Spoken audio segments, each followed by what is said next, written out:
சற்று முன் கிடைக்கப்பெற்ற மிக முக்கியமான செய்தி ஒன்று வெளியாகி உள்ளது. 2026 சட்டமன்ற தேர்தலில் ஸ்டாலின் மீண்டும் முதல்வராக பொறுப்பேற்க மாட்டார், அவரது பதவியை அவர் ராஜினாமா செய்வார் என்று தமிழக பாஜக தலைவராக பொறுப்பேற்ற நயினார் நாகேந்திரன் அவர்கள் தெரிவித்திருக்கிறார். முதலாவது பேட்டியே அவரது பேட்டி சமூக வலைதளங்களில் வைரலாக பரவி வருகிறது. கடந்த 4 ஆண்டுகளாக மக்களுக்கு செய்த துரோகம், சொன்ன வாக்குறுதிகளை நிறைவேற்றாமல் மக்களை முட்டாளாக்கும் நோக்கத்துடன் செயல்பட்டு வருவதால் திமுகவின் அமைச்சர்கள் சரியாக பேசாமல் மக்களிடம் செருப்படி வாங்கி கொண்டிருக்கிறார்கள்.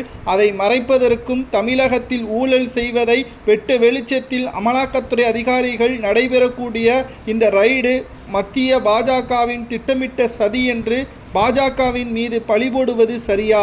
உங்களது வீட்டில் சோதனைகள் நடத்தப்பட்டால் நீங்கள் குற்றவாளியாக இருந்தால் மட்டும்தானே அவர்கள் கைது செய்கிறார்கள். நீங்கள் தவறு செய்யாத பட்சத்தில் எதற்காக உங்களை விசாரணைக்காக அழைத்து செல்கிறார்கள்?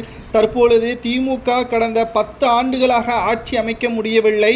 அதனால் அந்த ஊழலை இந்த 4 ஆண்டுகளில் செய்து முடித்து விட்டார்கள்.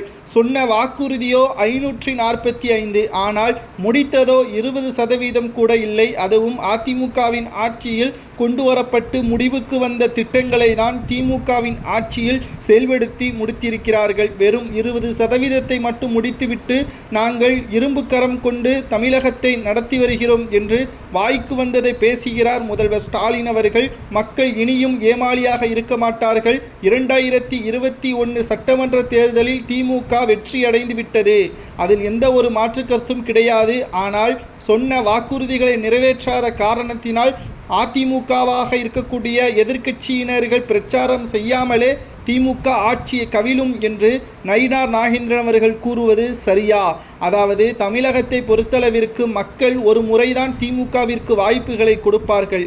இந்த முறை நிச்சயமாக திமுகவினர்கள் எதிர்க்கட்சி அந்தஸ்தை கூட பெற முடியாது. 2011ஆம் ஆண்டு எதிர்க்கட்சி அந்தஸ்தை திமுக இழந்தது போல் இந்த முறையும் நிச்சயமாக மக்கள் திமுகவை எதிர்க்கட்சி அந்தஸ்தில் கூட இருக்க வைக்க மாட்டார்கள் என்றும் நயினார் நாகேந்திரன் அவர்கள் கூறுவது சரியா? முதல்வர் ஸ்டாலின் அவர்கள் ராஜினாமா செய்யக்கூடிய நாள் இன்னும் 12 மாதங்கள் தான் இருக்கிறது.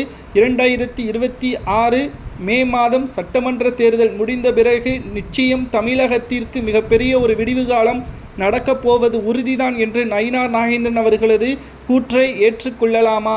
மேலும் அதிமுக பாஜக கூட்டணி அமைக்குமா, அல்லது திராவிட முன்னேற்ற கழகத்திற்கு எதிராக தனித்து போட்டியிடக்கூடிய விஜய் அவர்களது தமிழக வெற்றி கழகம் ஆட்சி அமைக்குமா என்பதை கூறுங்கள்.